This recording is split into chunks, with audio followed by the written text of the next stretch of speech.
The first creation, a divine light before Adam, in the heart of the Middle East. Archaeologists recently uncovered something that defies conventional understanding. Buried beneath layers of ancient civilization, they found evidence of human settlements predating our earliest historical records. But these weren't primitive camps. They were sophisticated communities with advanced knowledge of astronomy, mathematics, and spiritual practices. More intriguingly, they seemed to vanish without a trace, leaving behind only whispers of their existence. This discovery forces us to ask, what if our understanding of human origins has been incomplete? What if Genesis, the very first book of the Bible, has been trying to tell us something profound about our nature, something that's been hiding in plain sight for millennia? When we open Genesis, we encounter not one, but two distinct creation accounts.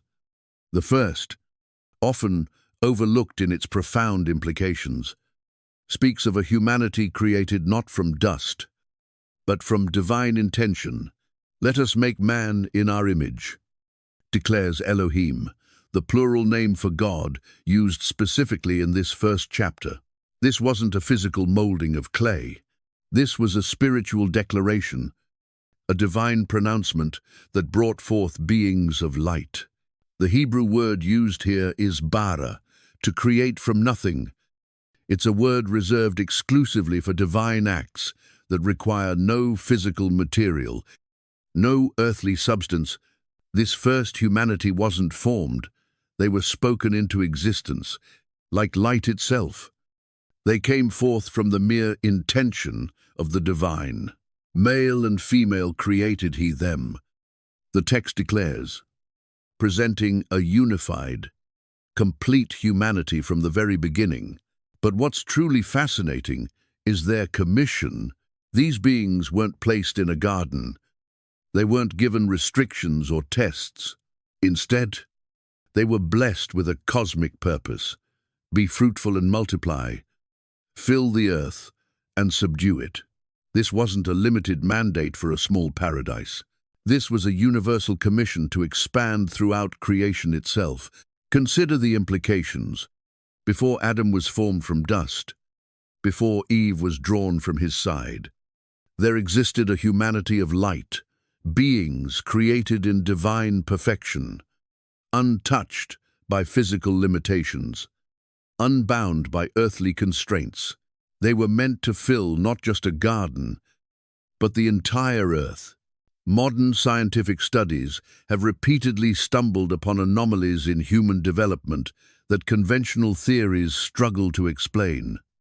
Genetic researchers have identified what they call ghost populations, evidence of unknown human groups that seem to have vanished from history. Neurologists studying consciousness have documented experiences that transcend physical explanation, moments when human awareness seems to tap into something beyond our material existence. Dr. Sarah Chen, a leading geneticist, recently noted, there are patterns in human DNA that suggest a complexity to our origins that we're only beginning to understand. It's as if we're carrying the echo of something or someone that came before. But perhaps the most compelling evidence comes from human experience itself. How many times have you felt that inexplicable sense that you were meant for something more? That deep knowing that your existence carries a purpose beyond your physical life? That strange familiarity with divine things that seems to come from somewhere beyond memory? Ancient Jewish mystics spoke of the neshama, the highest level of the soul that remains permanently connected to the divine. They taught that while our bodies may be formed from dust, there's a part of us that remembers our first creation, Dud, that carries the light of that original divine speaking. What if these aren't just poetic metaphors? What if you're carrying within you the DNA of two creations, the light of Elohim speaking and the dust of Yahweh's forming? What if your struggles, your deepest longings, your inexplicable knowing of divine things comes from this dual heritage? As we delve deeper into this mystery, we'll discover how this first creation didn't disappear, but continues to influence our world in ways we're only beginning to understand. We'll explore how this truth explains some of the Bible's most perplexing questions, like where Cain found his wife, or why he feared others would kill him when supposedly no other humans existed. But more importantly, we'll discover what this means for you, for your identity, your purpose, your place in the grand design of creation, because once you understand that you carry both light and dust, both divine speaking and earthly forming, you'll never see yourself the same way again. The second creation, when divine light met earthly dust. And we turn the page to Genesis 2. Something profound shifts, the tone changes, the perspective zooms in, and we encounter a God who is no longer speaking from afar, but who kneels down into the dust of his own creation. Here, we meet Yahweh Elohim, the personal, intimate creator who shapes humanity with his own hands.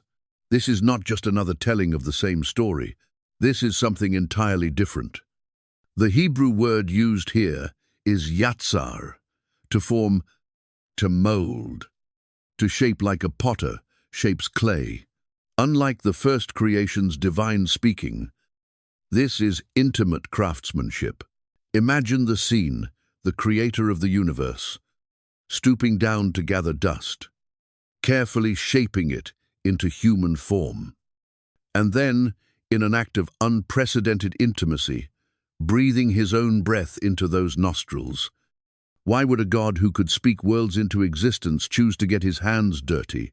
Why shift from cosmic declaration to intimate formation? The answer lies in something profound about love itself. True love desires closeness, connection, relationship. Archaeological discoveries in the ancient Near East have uncovered countless creation myths, but none quite like this. In other stories, humans are formed as an afterthought, created to serve the gods. But here, in Genesis 2, we see a God who creates not from need, but from desire for relationship. Every detail of Adam's formation speaks of intentional design, of careful crafting, of love expressed through attention to detail. But there's something else remarkable about this second creation. Unlike the first humanity, who were sent out to fill the earth, Adam is placed, specifically placed, in a garden.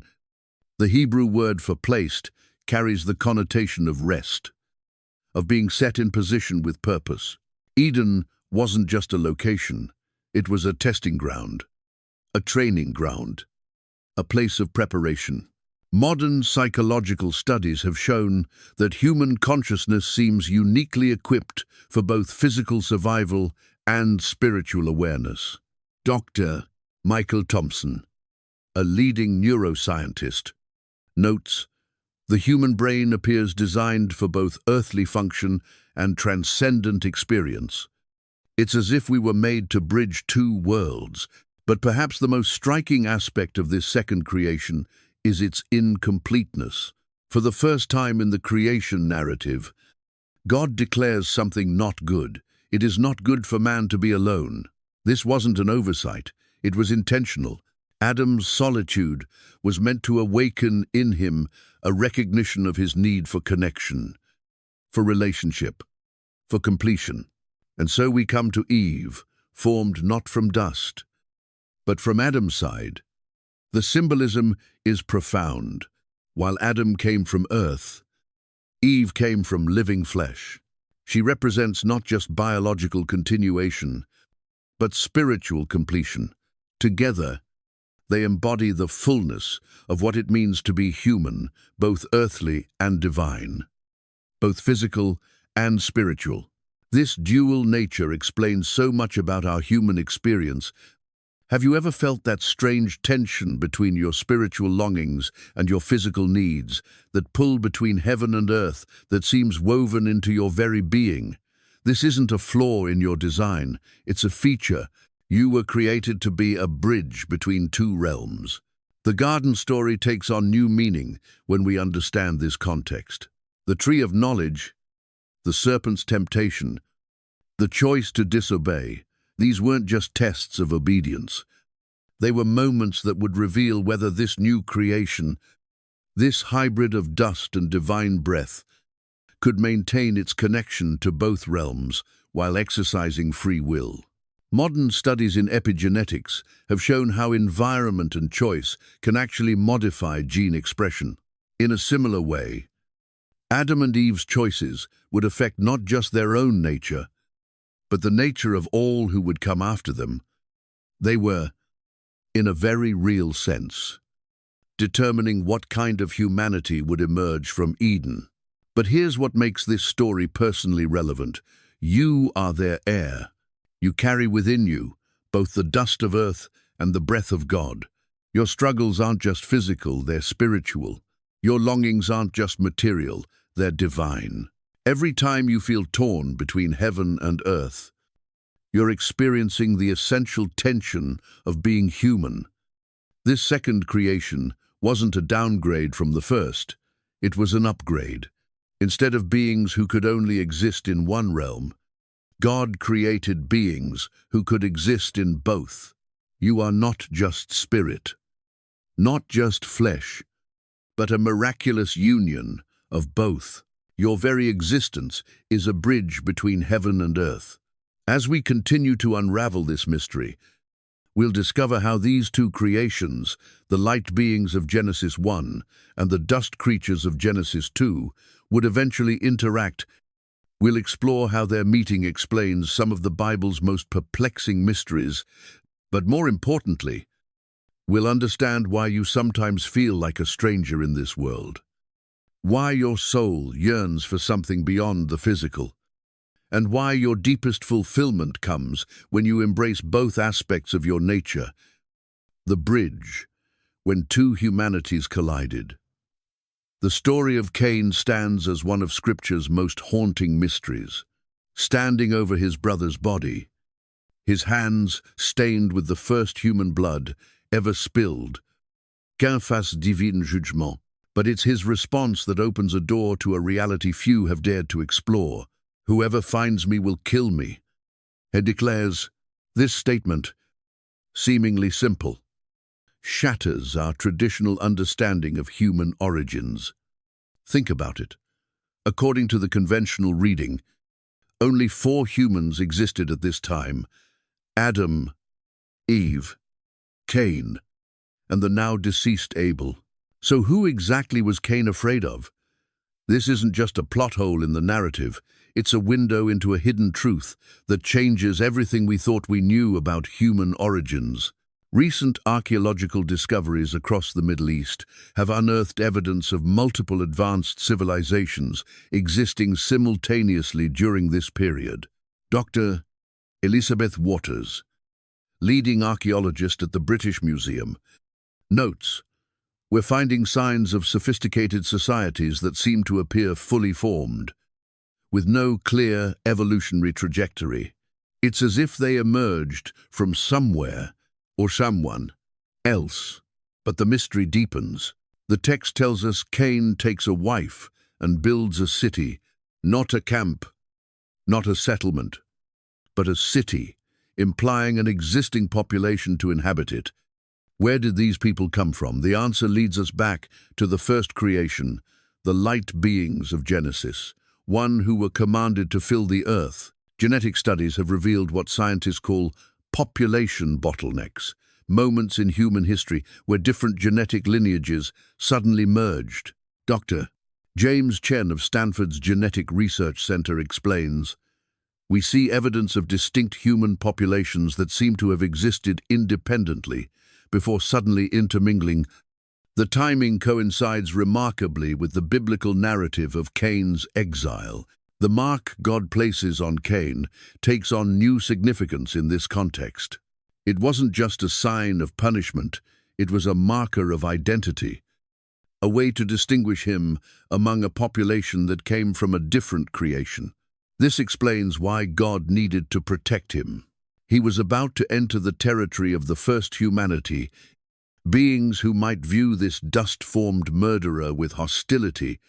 Ancient texts from the Dead Sea Scrolls speak of the mingling of the two peoples, a time when the children of Adam encountered those who came before. The Book of Enoch elaborates on this, describing beings of light who walked the earth before the formation of Adam. These weren't myths. They were memories of a time when two creations collided. But this collision wasn't just historical, it's personal.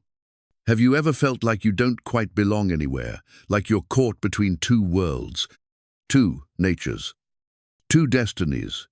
This isn't just psychological, it's genetic, spiritual, fundamental to who you are. Consider the implications. If you carry the DNA of both creations, the light speaking of Genesis 1 and the dust forming of Genesis 2, it explains so much about human nature. Our simultaneous capacity for transcendent spiritual experience and earthly desire, our ability to touch both heaven and earth, our constant struggle between higher calling and basic instinct. Modern psychological research has identified what they call the transcendent human experience, moments when people report feeling connected to something beyond the physical realm. Dr. Zara Mitchell, leading researcher in consciousness studies, observes, "These experiences aren't anomalies. They're glimpses of our dual nature expressing itself. The story of Cain becomes a mirror for our own journey. Like him, we often find ourselves exiled from what's familiar, forced to navigate between different worlds, different natures, different callings. But unlike Cain, we can choose how to embrace this dual heritage. Archaeological evidence suggests that after Cain's exile, human civilization experienced an unprecedented burst of development. Art, music, metalworking, and architecture all emerged rapidly. It was as if the mixing of the two creations, the light being's divine knowledge and the dust being's physical capability, created a perfect storm of human advancement. This pattern continues today. Look at the great innovators, artists, and spiritual leaders throughout history. Many report feeling caught between worlds, drawing inspiration from both earthly experience and divine connection. They've learned to bridge the gap between heaven and earth, between spirit and matter, between light and dust. But here's the most profound implication. You are not broken. Your feeling of being caught between worlds isn't a flaw. It's your inheritance. You carry within you both the light of the first creation and the dust of the second. Your struggles aren't just personal. They're part of a grand cosmic design. As we continue to unravel this mystery, we'll discover how this dual nature plays out in human history, how it explains biblical mysteries like the Nephilim, and most importantly, how it reveals your true purpose in this grand divine plan. Because once you understand that you're a bridge between two creations, you'll begin to see your life's challenges and opportunities in an entirely new light. The question isn't whether you belong to one world or the other. The question is, how will you embrace your role as a bridge between both? Modern implications, awakening your dual heritage. We stand here in the 21st century. The implications of our dual creation heritage are more relevant than ever. The tension between our spiritual and physical natures hasn't diminished. If anything, it's intensified in our modern world. But what if this tension isn't something to resolve, but rather a power to harness? Let's begin with a striking modern phenomenon. Studies in quantum physics have revealed something remarkable about human consciousness. Dr. Robert Klein, quantum researcher at MIT, explains, we're finding that human consciousness seems to operate on two distinct levels simultaneously, one bound by physical laws, another that appears to transcend them. It's as if we're designed to exist in multiple dimensions at once. This scientific observation eerily mirrors our ancient heritage, beings created both from divine light and earthly dust. But the evidence doesn't stop there. Recent advances in neuroscience have identified what researchers call the God spot, areas in the brain specifically designed to process spiritual experiences. Dr. Maria Santos of Harvard's Neuroscience Department notes, "It's as if our brains were purposefully designed to bridge the physical and spiritual realms." Consider these real-world examples. Sarah Martinez, a successful corporate executive, describes experiencing moments of inexplicable knowing during critical decisions. "It's like accessing information from beyond my physical experience," she explains. "Sometimes I know things I couldn't possibly know through normal means." James Chen, a theoretical physicist, reports similar experiences in his research. "There are moments when solutions come not through calculation, but through what I can only describe as divine inspiration. It's as if part of me can access a realm beyond physical reality." These aren't isolated cases. A groundbreaking study across 40 countries revealed that 76% of people report experiencing moments when they feel connected to something beyond the physical world. This isn't superstition, it's your dual heritage expressing itself. But here's where it gets personally relevant. Think about your own experiences, those moments of inexplicable guidance. Times when you knew something without knowing how you knew, experiences of connection to something greater than yourself, the persistent feeling that you're meant for something more. These aren't anomaly or imagination. They're expressions of your Genesis 1 heritage, the light being part of you reaching through to your conscious awareness. Yet we also carry our Genesis 2 heritage, our dust nature. This explains our simultaneous pull toward both transcendent purpose and physical desire. Dr. Rebecca Thompson, leading researcher in evolutionary psychology, observes, "Human beings appear uniquely equipped to experience both physical reality and transcendent awareness. We're literally designed to be bridges between worlds." This understanding transforms how we view human potential. You're not just a physical being having spiritual experiences, nor just a spiritual being having a physical experience. You are both, simultaneously, continuously, purposefully. Consider the implications for personal development. Your struggles aren't signs of failure. They're opportunities for integration. Your spiritual experiences aren't escapes from reality. They're glimpses of your full nature.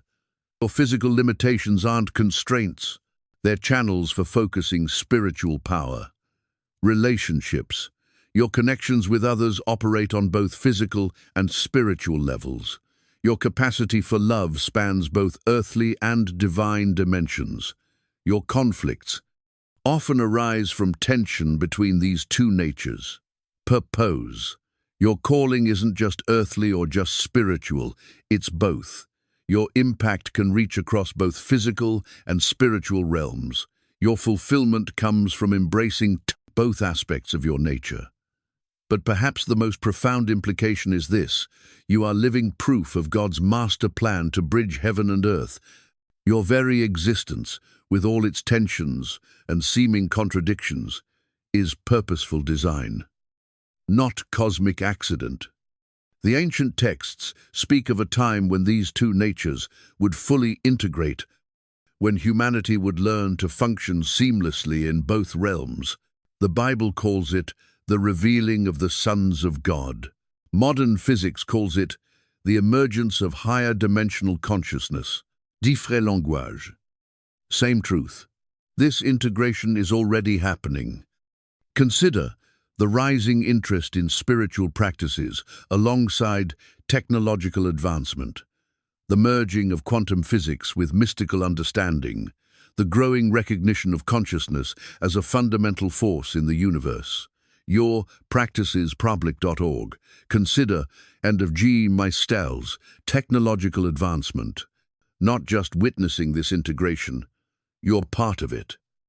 Every time you make decisions using both logic and intuition, create something that serves both practical and spiritual purposes. Love in ways that touch both body and soul.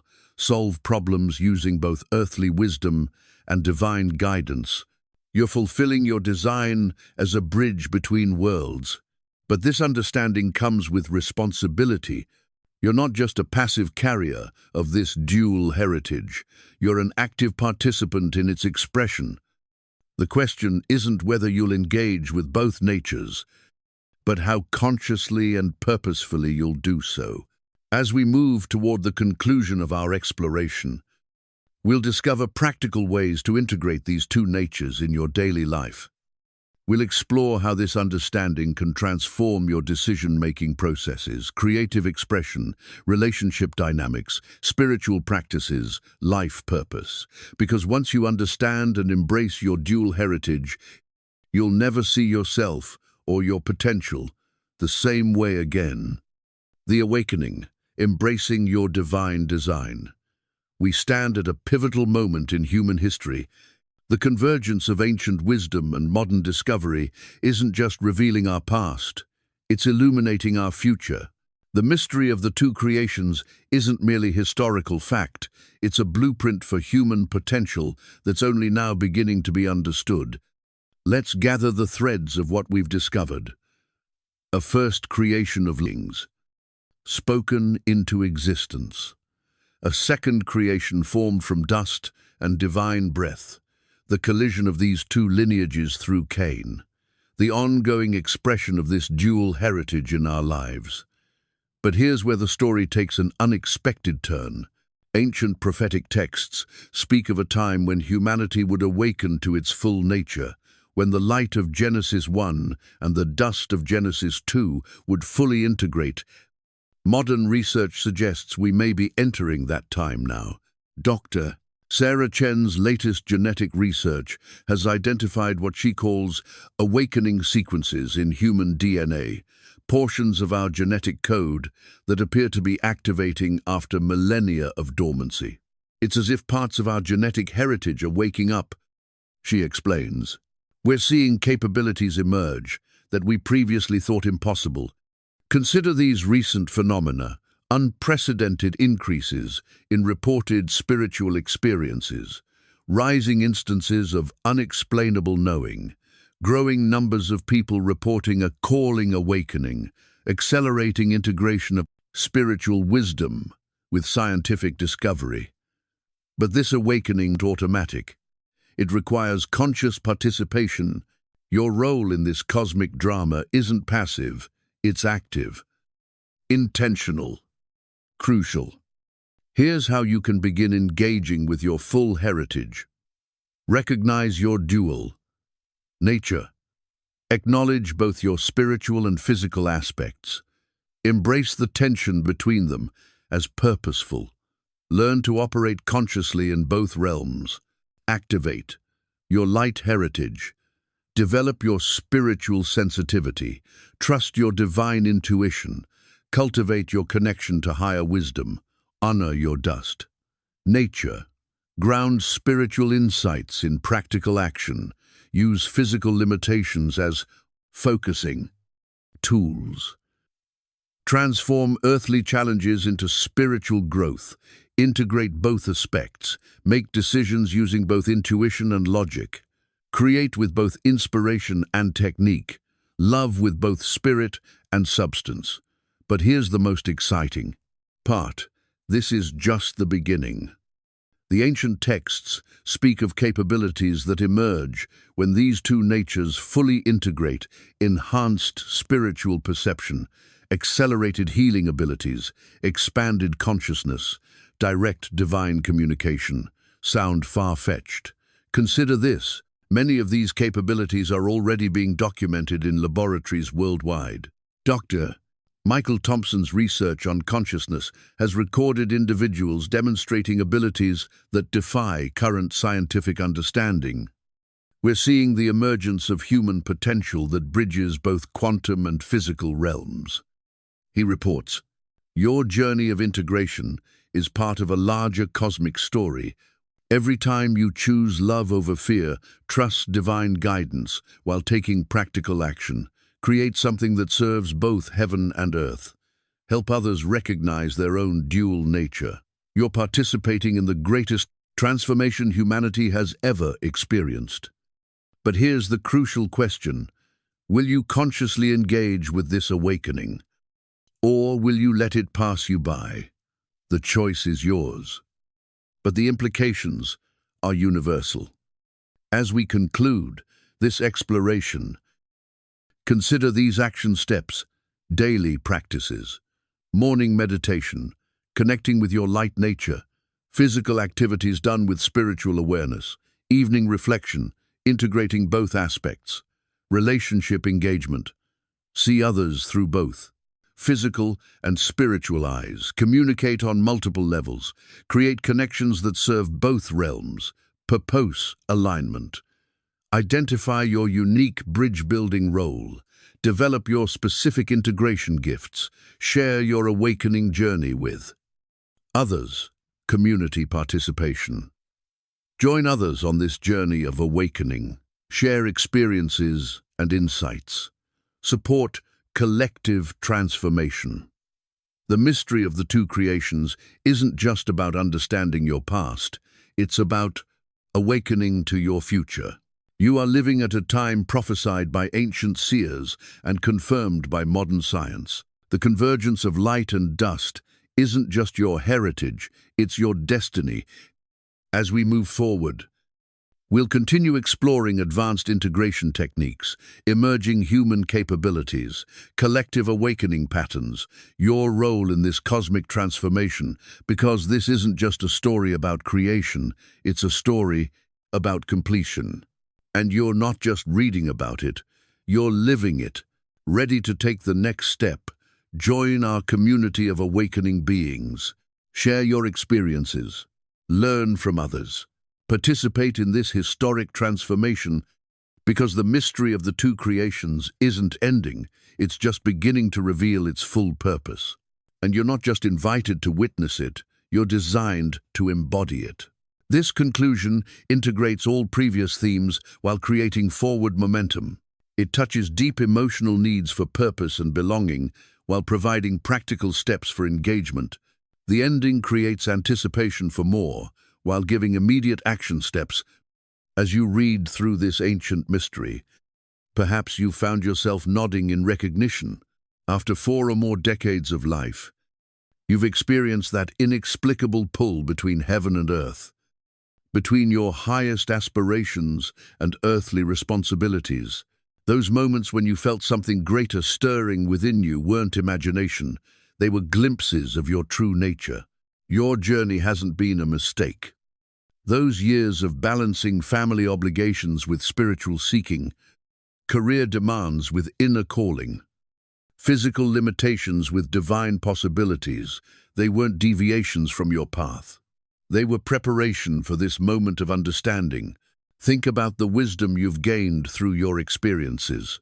The times when you instinctively knew what your children needed before they spoke. The business decisions that came from something deeper than logic.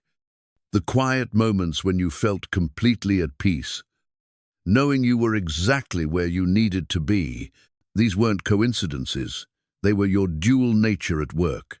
Now, in this season of life, you're uniquely positioned to integrate these two aspects of your being. Your maturity brings the patience to bridge worlds, the wisdom to understand paradox, and the strength to hold opposing truths in balance. You're not just growing older, you're growing into the fullness of your design.